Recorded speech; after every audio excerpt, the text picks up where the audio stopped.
કન્યાના લગ્ન થાય તો એ સૌભાગ્યવતી કહેવાય. તો સૌભાગ્ય ચિહ્ન સ્વરૂપે કપાળમાં ચાંદલો કરે ને ગળામાં મંગળસૂત્ર પહેરે, એના સૌભાગ્યની નિશાની છે. એમ આપણે બ્રહ્મ સંબંધ લઈએ ત્યારે ઠાકોરજી સાથે અલૌકિક રૂપે આપણું વરણ થાય છે. ત્યારે તિલક અને તુલસીની માલા એ વૈષ્ણવનું સૌભાગ્ય ચિહ્ન છે, જે વૈષ્ણવે નિત્ય ધારણ કરવું જોઈએ. આપણું સૌભાગ્ય સાક્ષાત ઠાકોરજી છે. અન્ય અસુરોને ભગવાને મારા, કાલીનાગને માર્યો નહીં, એને નાથ્યો. કારણ કે કાલીનાગ ઇન્દ્રિયાધ્યાસનું સ્વરૂપ છે. ઇન્દ્રિયોમાં કોઈ વિકાર આવે, આંખમાં તકલીફ હોય તો એને ફોડી ના નખાય, એનો ઉપચાર કરાય. ઇન્દ્રિયોમાં વિકાર આવે તો પ્રભુની સેવામાં સમર્પિત કરવાથી સમર્પણથી ઇન્દ્રિયના વિકાર દૂર થાય છે. બીજું, કાલીનાગને યમુનાજી સાથે સંબંધ હતો, યમુનાજીમાં રહેતો હતો. એટલે ઠાકોરજીએ કૃપા કરી ચરણારવિંદના સંબંધથી એને ભક્તિનું દાન કર્યું છે. ભક્તિ પ્રભુના બે અંગમાં બિરાજે છે, મુખારવિંદમાં અને ચરણારવિંદમાં. માધુર્ય ભક્તિનું દાન પ્રભુ મુખારવિંદના સંબંધથી કરે છે અને દાસ્ય ભક્તિનું દાન પ્રભુ ચરણારવિંદના સંબંધથી કરે છે. ત્યાર પછી ઠાકોરજીએ દાવાગ્નિનું પાન કર્યું છે. બલરામજીએ પ્રલંબાસુરને માર્યો, મૂંઝવણમાં ફરીથી દાવાગ્નિનું પાન કર્યું. આ લીલાઓ કરવા પાછળનો હેતુ કે ભગવાને પૂતનાને મારી, પૂતનાનો ઉદ્ધાર કર્યો. પૂતના એ અવિદ્યાનું સ્વરૂપ છે અને વ્રજવાસીઓ જ્યારે પૂતનાના શરીરનો અગ્નિ સંસ્કાર કર્યો ત્યારે પ્રભુ એને માની ગતિ આપી હતી. એટલે એના શરીરમાંથી ચંદનની જેવી સુવાસ નીકળવા લાગી છે તો અવિદ્યાની ગંધ. અવિદ્યા દૂર થઈ પણ અવિદ્યાની ગંધ રહી ગઈ. એટલા માટે આ 5 લીલાઓ ઠાકોરજીએ કરી. ધેનુકાસુરનો વધ કરી દેહાધ્યાસ, નાગ દમન લીલા કરી ઇન્દ્રિયાધ્યાસ, દાવાગ્નિનું પાન કરી પ્રાણાધ્યાસ, પ્રલંબાસુરનો વધ કરી અંતઃકરણાધ્યાસ અને ફરીથી મૂંઝવણમાં દાવાગ્નિનું પાન કરી સ્વરૂપ વિસ્મૃતિ રૂપ અધ્યાસને દૂર કર્યો છે. અને ત્યાર પછી વેણુના માધ્યમથી અધર સુધાનું દાન કરી પંચ પરવા વિદ્યાનું દાન વ્રજભક્તોને કર્યું છે. તામસ પ્રમેય પ્રકરણનો છેલ્લો અધ્યાય વેણુ ગીત શ્રી મહાપ્રભુ બતાવે છે. ઇત્તમ સરસ્વચ્છ જલમ પદ્માકર સુગંધિના ન્યવિસદ વાયુના વાતમ સગો ગોપાલકોચ્યુત. વૃંદાવને અદ્ભુત શોભા ધારણ કરી છે. ગૌચારણ કરતા કરતા પ્રભુ વૃંદાવનમાં વિહાર કરી રહ્યા છે. જો આપણે ત્યાં ઠાકોરજીના જાવનીના પદો પણ છે ને આવનીના પદો પણ છે. ઠાકોરજી નંદાલયમાંથી ગાયો ચરાવવા પધારે ત્યારે એમની શોભા કેવી હોય, અને સાયંકાલે ગૌચારણ કરીને પાછા પધારી રહ્યા હોય ત્યારે પ્રભુના મુખારવિંદની શોભા કેવી હોય. મસ્તકનો કેશનો જુડો ખુલી ગયો છે. વાંકડિયાળા કેશોની લટો મુખારવિંદ પર આચ્છાદી છે, જેમ કમલ પર ભ્રમર એનું આસ્વાદન કરવા બેસે. ગાયોની ખરીની રજથી આખું શ્રીઅંગ મંડિત થયેલું છે. અદ્ભુત શોભા લાગી રહી છે અને વ્રજભક્તો આ સ્વરૂપનું દર્શન કરવા માટે આતુરતાથી પ્રતીક્ષા કરે છે. વૈષ્ણવ, તમને એક પ્રશ્ન પૂછું. કોઈ માણસ એકદમ પરસેવે રેબઝેબ હોય, આખા શરીર પર ધૂળ લાગેલી હોય, એ સુંદર લાગે કે બિયામણો લાગે? કેવો લાગે? બિયામણો લાગે ને. ઠાકોરજીનું સ્વરૂપ અદ્ભુત સુંદર લાગી રહ્યું છે. એનું કારણ શ્રી મહાપ્રભુજી કહે છે કે આપણે પરિશ્રમ કરીને પરસેવો પાડીએ ને એ આપણા પોતાના માટે, પણ ઠાકોરજીનો જે પરિશ્રમ છે ને એ ભક્તને આનંદનું દાન દેવા માટે છે અને એટલા માટે અધિક શોભા આપે છે. ઠાકોરજી વૃંદાવનમાં પ્રવેશ કર્યો. વૃંદાવનના અનેક અર્થો બતાવ્યા. વૃંદાવન એટલે વ્રજનું એક વન, વૃંદા એટલે તુલસી, વૃંદાવન એટલે તુલસીનું વન, વૃંદા એટલે સ્ત્રી, વૃંદાવન એટલે સ્ત્રીઓનો સમૂહ, અને વૃંદાવન એટલે ભક્તનું અંતઃકરણ. ભગવાન ભક્તના અંતઃકરણમાં ક્યારે પ્રવેશ કરે? કે જ્યારે ભક્તનો સ્નેહ વિશુદ્ધ હોય, લૌકિકમાં ક્યાંય ન પંટાયું હોય, એવા વિશુદ્ધ સ્નેહને પ્રભુ અંગીકાર કરે છે. સૌથી પહેલા ઠાકોરજી વેણુ કૂજન કર્યું. કૂજન એટલે કોયલની જેમ ટહુકા અસ્પષ્ટ નાદ ગોપીજનોમાં આસક્તિ જગાવી. જો ઠાકોરજી ગૌચારણ કરવા વનમાં પધાર્યા છે અને ગોપીઓ પોતાના ઘરમાં છે, પણ પ્રભુની નિકટતા અને કૃપાથી ગોપીઓને 2 સિદ્ધિ મળી છે: દૂરદર્શન અને દૂર શ્રવણ. ટેલિવિઝન, ટેલિફોન, રેડિયો, સેટેલાઇટ બધું હમણાં શોધાયું. મેં કહ્યું ને, આપણું વિજ્ઞાન બહુ વિકસિત હતું. મહાભારતનું યુદ્ધ ચાલી રહ્યું હતું ત્યારે એનું પ્રસારણ સંજય ધૃતરાષ્ટ્રને કરતા હતા. એમ ઠાકોરજી ગૌચારણ કરવા વનમાં પધારે ત્યારે પ્રભુ શું લીલા કરે છે ઘેર બેઠા ગોપીઓને દેખાય. પ્રભુ વેણુનાદ કરે કે જે વાર્તાલાપ કરે એ ઘેર બેઠા ગોપીઓ સાંભળે. આસક્તિ જગાવી, પછી વેણુ ગાન કરી અલૌકિક કામ જગાડ્યો. સ્મર વેગ થવા લાગ્યો, તીવ્ર સ્મરણ થવા લાગ્યું. પ્રભુનું વર્ણન કરવું છે પણ ગોપીઓ ના કરી શકે. અને સમય માનો સુખદેવજી ગોપી ભાવ ધારણ કરી અને બરહા પીડમ નટવરવું પહેલા શ્લોકનું ગાન કરે છે. પછી ઠાકોરજીએ વેણુ રવ કર્યો. રવ ર અગ્નિ બીજ છે, વ અમૃત બીજ છે. વેણુ રવ કરી એક સાથે વિપ્રયોગ અને સંયોગનો અનુભવ કરાવ્યો. અને હવે ગોપીઓમાં સામર્થ્ય આવ્યું. વર્ણન કર્યું. અક્ષણવતામ ફલમિદમ ના પરમ વિદમ. હે સખી, જો અક્ષણવતામ ના બે અર્થ બતાવ્યા. અક્ષણવતામ એટલે નેત્રનું ફલ અને અક્ષણવતામ એટલે ઇન્દ્રિયોનું ફલ. વ્રજપતિ શ્રી કૃષ્ણનું વાંસળી વગાડતો મુખારવિંદ એના દર્શન જો આ નેત્રથી ન કરીએ ને તો આ નેત્ર ધારણ કરવા વ્યર્થ છે. આ કાનથી જોઈને વેણુનાદ શ્રવણ ન થાય, એના વચનામૃત ન સંભળાય તો કાન તો ખાલી શરીર પર ભારરૂપ સુપડા જેવા છે. આ જીભથી જોઈને લીલાના ગુણગાન ન ગવાય તો જીભ પણ વ્યર્થ છે. એક એક ઇન્દ્રિયોનું ફલ બતાવ્યું છે. જો વૈષ્ણવ પુષ્ટિ માર્ગમાં ગોપી ભાવ મુખ્ય છે. ઘણા અજ્ઞાની મૂર્ખાઓ કહેતા હોય કે ગોપી એટલે સ્ત્રી, પુરુષોનું કામ નહીં, પુષ્ટિ માર્ગમાં તો સ્ત્રીઓનું કામ. વાસ્તવમાં ગોપી એ કોઈ જાતિવાચક શબ્દ નથી. પુરુષ હોય કે સ્ત્રી હોય, કોઈ પણ વ્યક્તિ હોય, ગોપીઓ જેવો કોમળ હૃદયને શુદ્ધ ભાવ ધારણ કરે ત્યારે કૃષ્ણની પ્રાપ્તિ એના માટે સુલભ થઈ જાય છે. ગોપી એ ભાવવાચક શબ્દ છે. અને ટીકાકારોએ અર્થ બતાવ્યા. જેમ સંસ્કૃતમાં ગો શબ્દના અનેક કરતા, ગો એટલે પૃથ્વી, ગો એટલે ગાય, ગો એટલે વેદ, ગો એટલે ઇન્દ્રિયો. ગોભી પાતી ઇતિ ગોપી. ગો એટલે ઇન્દ્રિયો, પી એટલે રક્ષા કરવી. જેમણે લૌકિક વિષયથી પોતાની રક્ષા કરી પ્રભુ સાથે જોડી એટલા માટે ગોપી. ગોપન શીલા ઇતિ ગોપી. પોતાના હૃદયનો ભાવ હૃદયમાં ગોપ્ય રાખ્યો. જ્યાં ત્યાં કોઈની આગળ નથી ગયો. કેમ કે જો અપાત્રની આગળ હૃદયનો ભાવ પ્રગટ કરે તો પ્રગટ કિયે રસ જાય. એ ભાવ હૃદયમાં ગોપ્ય રાખ્યો એટલા માટે ગોપી. અને ત્રીજો બતાવ્યો ગોભી પીબતી કૃષ્ણ. ગો એટલે ઇન્દ્રિયો, પી એટલે પીવું, પાન કરવું. જેમણે પોતાની એક એક ઇન્દ્રિયોથી અલૌકિક ભગવદ રસામૃતનું પાન કર્યું એટલા માટે ગોપી. ગોપી ભાવ છે. અને એટલા માટે કે ગોપી પ્રેમ કી ધ્વજા जिन्हें कियो शाम अपने बस उर्धर शाम भुजा. ગોપી ભાવથી પ્રભુને ભજવાના છે. અહીંયા સ્ત્રી કે પુરુષની વાત નથી. એ રીતે ઠાકોરજી જ્યારે ગૌચારણ કરવા પધારે, એવમ વિધા ભગવતો યા વૃંદાવન ચારીણ વર્ણયંત્યો મિતો ગોપ્ય ક્રીડા તન્મયતામ.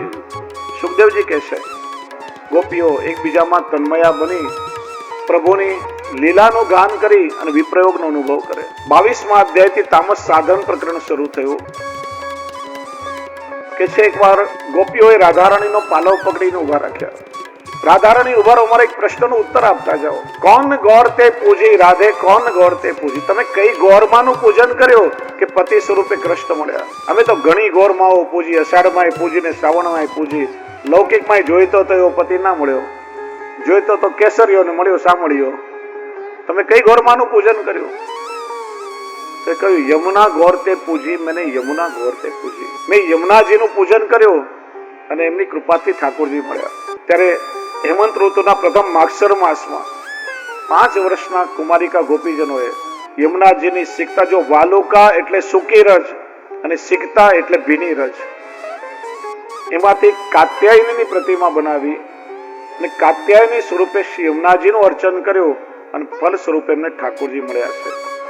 કાત્યાયની મહાભાગે મહાયોગિન્યધીશ્વરી નંદ ગોપ સુતમ દેવી પતિ મેં કુરુતે નમઃ. ત્યાર પછી ક્ષીર હરણ લીલા કરી કૃપાનું દાન કર્યું.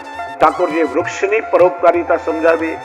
ખરા અર્થમાં વૃક્ષ વૈષ્ણવ છે, પરોપકાર ધર્મના આચાર્ય છે. આજે માણસે પોતાના સ્વાર્થ માટે જંગલો ઉજાડી નાખ્યા, વૃક્ષો કાપ્યા, છતાંય 12 અવસ્થામાં વૃક્ષ માણસ પર કેટલો ઉપકાર કરે છે. એટલે જ કહેવાય વૈષ્ણવા વૈ વનસ્પત્ય. વૃક્ષ વૈષ્ણવનું સ્વરૂપ છે. સૌથી પહેલા મૂળને જડ કહેવાય, એમાંથી જડીબુટી ઔષધિ બને. માણસનો મૂળ એના પ્રાણ છે. આપણે માંદા પડીએ તો ઔષધિ તરીકે જડીબુટીનું સેવન કરીએ. પોતાનું મૂળ આપી આપણા મૂળની રક્ષા કરે છે. થડ, વૃક્ષના બીમાંથી નવા વૃક્ષનું સર્જન થાય. બીમાંથી તેલ મળે, ઔષધિ તરીકે ઉપયોગ થાય. વૃક્ષનું થડ તેનો આધાર. ગ્રામ્ય વિસ્તારમાં આપણું મકાન બનાવવા ઘરના થંભ તરીકે આપણે વૃક્ષના થડનો ઉપયોગ કરીએ છીએ. પોતાનો આધાર આપી આપણા ઘરનો આધાર બને છે. વૃક્ષની છાલ છાલ એટલેના વસ્ત્ર કહેવાય. સંન્યાસીઓ જે વલ્કલ વસ્ત્ર પહેરે વૃક્ષની છાલમાંથી બને. વૃક્ષના પાંદડા એટલેની શોભા. આપણે ત્યાં વાર તહેવાર ઉત્સવ હોય તો ઘરની શોભા માટે પાંદડાનો તોરણ તરીકે ઉપયોગ કરીએ.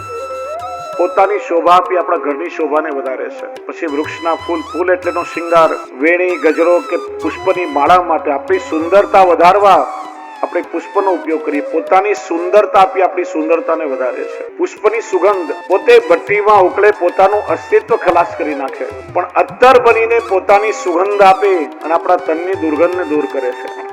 પછી વૃક્ષના ફળ એટલેનું સંતાન, કેમ કે ફળમાં બી થાય ને બીમાંથી વૃક્ષનું સર્જન થાય. આપણને ભૂખ લાગે ત્યારે પથ્થરનો ઘા કરીએ, પથ્થરના ઘાવ સહન કરીને પણ પોતાનું ફળ આપણને ખાવા માટે આપી દે છે. વૃક્ષનો છાંયડો પોતે એક સ્થિત પ્રજ્ઞ ઋષિની જેમ શિયાળાની ઠંડી, ઉનાળાનો તડકો અને ચોમાસાનો અનરાધાર વરસાદ સહન કરે, પણ એની નીચે બેસનાર પ્રત્યેકને વિસામો અને શીતળ છાંયડો આપે છે. વૃક્ષના લાકડા, માણસને ભૂખ લાગે ત્યારે ચૂલો પેટાવવા માટે બળતણ તરીકે આપણે લાકડાનો ઉપયોગ કરીએ. પોતે અગ્નિમાં બળે છે પણ આપણા પેટની અગ્નિને શાંત કરે છે. અને બળે છે એટલું નહીં, ચૂલા પર જે પાત્ર મૂક્યા હોય મેષથી મલિન થાય તો એની મલિનતા દૂર કરવા વળી પાછું પોતાની રાખ પણ મૂકતું જાય છે. ખરેખર વૈષ્ણવતા શીખવી હોય તો વૃક્ષ પાસેથી શીખો. સૂરદાસજી કહે છે, મન તો વૃક્ષન કો મત લે, કાટે તા પર ક્રોધ કરે નહીં, सींचे नहीं सने, जो कोई वापर पत्थर चलावे ताही को फल दे, आप सिर पर धूप सहते औरन को छाया सुख दे, धन धन जड़िय परम पदार्थ वृथा मनुष्य की दे. વૃક્ષોને આપણે જડ કહીએ પણ વાસ્તવમાં એ ધન્ય છે, ઉપયોગમાં તો આવે છે, પણ માણસનું શરીર સાવ નકામું છે. આપણે જીવતા તો કોઈને કામ ના લાગે, જીવે ત્યાં સુધી નડીએ બીજાને, અને મર્યા પછી આ શરીરનું પાછું આવતું નથી. પશુઓ મરે તો હાડકા ને ચર્મના પણ કંઈક એનું ઉપજે એમાંથી, પણ માણસના શરીરનું કંઈ ન ઉપજે. એટલા માટે સાચી વૈષ્ણવતા શીખવી હોય તો આ વૃક્ષો પાસે શીખો. ત્યાર પછી ઠાકોરજી યજ્ઞપત્ની ઉપર અનુગ્રહ કર્યો. ત્યાર પછી ગોવર્ધન લીલાનું વર્ણન કર્યું. સુબોધનીજી 10મો સ્કંદ તામસ સાધન પ્રકરણમાં 21 થી 24 અધ્યાય 4 અધ્યાયમાં વર્ણન કર્યું. સૂરદાસજીએ સરસ લીલાના રૂપમાં આ લીલાનું ગાન કર્યું છે. આસો માસની નવરાત્રીના દિવસો શરૂ થયા. ઇન્દ્ર યાગની તૈયારીઓ થવા લાગી. ગ્રંથાલયમાં સુંદર પકવાનો સામગ્રી બની રહી છે. પ્રભુ 7 વર્ષના થયા છે. ખેલતા ખેલતા પધાર્યા, માના ખોળામાં બિરાજ્યા તો મૈયા મને બહુ જોરથી ભૂખ લાગી છે, મીઠી મીઠી સુગંધ આવી રહી છે, આ પકવાન મને જમવા દે. માં કે બેટા આ દેવને ધરવાનું નૈવેદ્ય છે, આપણાથી ન લેવાય, આપણું ઉચ્છિષ્ટ દેવને ન ધરાય. મેં કોણ દેવ છે, શા માટે આપણે એનો યજ્ઞ કરીએ છીએ? 2-4 વાત માને પૂછી. મૈયાએ સમજાવ્યું પણ વિચાર્યું કે માને તકલીફ નથી આપી. નંદાલયમાં નંદરાયજી સભા ભરીને બેઠા છે આંગણામાં, ખૂણામાં જઈને બિરાજ્યા. પૂછવા લાગ્યા, બાબા મૈયા કહેતી હતી ઇન્દ્ર આપણો દેવ છે, એને રાજી રાખવા માટે આપણે દર વર્ષે ઇન્દ્રયાગ કરીએ છીએ, શા માટે આપણે આવું કરીએ છીએ? નંદરાયજી કે બાબા ઇન્દ્ર છે ને એ પર્જન્યનો દેવ છે, એ વરસાદ મોકલે છે, ગાયોને ઘાસચારો મળે છે, આપણા માટે અનાજ થાય છે, એનું ઋણ ચૂકવવા દર વર્ષે આપણે ઇન્દ્રયાગ કરીએ છીએ. ઠાકોરજી વર્ણાશ્રમ ધર્મ બતાવે છે. આપણે વર્ણથી વૈશ્ય છીએ, પશુપાલન ખેતી આપણો વ્યવસાય છે, અને વેદમાં વૈશ્યોએ આવો કોઈ યજ્ઞ કરવો એવું કોઈ વિધાન નથી. આ અવૈદિક યજ્ઞ છે. અને ઇન્દ્ર આપણા પર ઉપકાર શું કરે એ તો એની જવાબદારી નિભાવે છે. આપણા પર ઉપકાર હોય તો આ ગોવર્ધન પર્વતનો છે. 3 દેવો 3 પર્વતનું રૂપ લઈ વ્રજ લીલાનું સુખ લેવા માટે આવ્યા છે. નંદગામનો પર્વત શિવજીનું સ્વરૂપ છે, બરસાનાનો પર્વત બ્રહ્માજીનું સ્વરૂપ છે, અને ગોવર્ધન વિષ્ણુનું સ્વરૂપ છે. કૃષ્ણ સમજાવે છે કે આપણે ગાયો ચરવા જઈએ ત્યારે તળેટીમાં કોમળ ઘાસ ઉગે તો આપણા ચરણને પરિશ્રમ ન થાય, તડકામાં ગાયોને ઘાસચારો મળે. આપણને ભૂખ લાગે ત્યારે કંદમૂળ અને ફળોર્ગો આવીને આપણી સેવા કરે. આપણને તરસ લાગે ત્યારે સુંદર ઠંડા શીતળ જળના ઝરણા પ્રગટ થાય, આપણી તૃષાને શાંત કરે. આપણે થાકીએ તો ગિરિરાજજીમાં કંદરા પ્રગટ થઈ જાય, આપણે એમાં વિસામો કરીએ. આપણા પર ઉપકાર છે તો ગોવર્ધનનો છે, આપણે ગોવર્ધન યાગ કરવો જોઈએ. એક પ્રશ્ન થાય કે 7 વર્ષે ઠાકોરજીએ કેમ ઇન્દ્રયાગ બંધ કરાવે છે, પેલા કેમ ના કરાવ્યો? અને ગોકુલે તો પ્રેમ લક્ષણા ભક્તિનું પ્રાગટ્ય સ્થાન છે, ત્યાં બ્રજવાસીઓ પ્રભુનો આશ્રય છોડી અન્ય આશ્રય કેમ કરે? તો કહેશે કે ભગવાન એક સાથે બધી લીલા નથી કરી. એક સાથે બધી લીલા કરી શકે, પ્રભુ તો સર્વ સમર્થ છે, પણ જો જે અલૌકિક રસ પ્રગટ કરવો છે ન થાય. બીજું, નાનપણમાં ઠાકોરજી એમને સમજાવે અને પ્રભુની આજ્ઞાને બાળકની વાત સમજી જો પ્રભુની આજ્ઞાનું ઉલ્લંઘન કરે તો ભગવદ આજ્ઞાની અવજ્ઞાનો અપરાધ લાગે. એટલે એક એક લીલાઓ કરી ઠાકોરજીએ પેલા પોતાનું મહાત્મ્ય પ્રગટ કર્યું છે. મહાત્મ્ય જ્ઞાન વગર વાત સમજમાં ના આવે. હવે વ્રજવાસીઓ ઠાકોરજીને ઓળખી ગયા છે કે કોઈ સામાન્ય ગોવાળ નથી, તો સાક્ષાત બ્રહ્મ છે. અને ત્યારે હવે ઠાકોરજી વાત માની છે. આસો વદ 13નો દિવસ આવ્યો. ધન ધોવત નંદ કી રાની. ગોવાળિયાઓનું ધન એમની ગાયો છે. ગાયોને તેલની માલિશ કરી, શણગારી, સજાવી. હજારોની સંખ્યામાં બળદગાડા જોડાયા. બળદગાડાઓમાં સામગ્રી ભરાઈ અને બધાએ ગોવર્ધન તરફ પ્રસ્થાન કર્યું છે. પોતપોતાના ડેરા તંબુમાં સુરભીકુંડ પાસે બધાએ પડાવ કર્યો. 14ના દિવસે ઠાકોરજીએ એક લીલા કરી કે આજે મારે હટડી કરવી છે. વ્રજમાં હાટ એટલે દુકાન, હટડી એટલે નાની દુકાન. નંદાલયમાંથી બધી વસ્તુ સામગ્રી લઈ આવો અને દરેક પોતપોતાના ઘેરથી લાવો. આપણે આજે દુકાન માંડીને વેચીએ બધું. આજે આપણે આત્મનિર્ભર ભારત, સ્વાવલંબી ભારતની વાતો કરીએ છીએ. આ દ્રષ્ટિકોણ ભગવાને 5000 વર્ષ પહેલા આપણને આપ્યું છે. કૃષ્ણએ કહ્યું કે વ્રજના લોકો પોતપોતાની વસ્તુઓ હટાણું કરવા માટે મથુરા જાય છે. ફાયદો તો કંસના રાક્ષસોને થાય છે ને, આપણું નુકસાન જાય. આપણું ધન આપણા વ્રજમાં જ રહેવું જોઈએ, વ્રજની બહાર ના જવું જોઈએ. જે વાત આજે આપણા માનનીય વડાપ્રધાન નરેન્દ્ર મોદીજી કહે છે, સ્વાવલંબી બનો, ભારતને આત્મનિર્ભર બનાવો, વિદેશી વસ્તુનો ત્યાગ કરો, બને ત્યાં સુધી સ્વદેશી સ્વીકારો. આપણો દેશ આગળ વધશે, આપણા દેશના આર્થિક પાયા મજબૂત થશે. કારણ કે વિદેશીઓ સાથે જે આપણે વેપાર કરીએ છીએ એ આપણા જ રૂપિયાનો ઉપયોગ આપણા વિરુદ્ધમાં કરી રહ્યા છે, દેશને નુકસાન પહોંચે છે. ભગવાન કહે છે કે દરેક પોતપોતાની વસ્તુઓ લાવો, મારી હટડીમાં મૂકો. હું પણ બધી વસ્તુ લાવીને બધાને વેચું, પણ બદલામાં મારે રૂપિયા નથી જોતા, મારે તો કેવલ વ્રજવાસીઓનો સ્નેહ જોઈએ છે. દિવાળીના દિવસે ગાયોની પૂજા કરી અને ગાયોના કાનમાં કહ્યું કે આવતીકાલે ગોવર્ધન પૂજા માટે વેલા પધારજો. આપણે ત્યાં કાન જગાઈના દર્શન હટીપા થાય છે.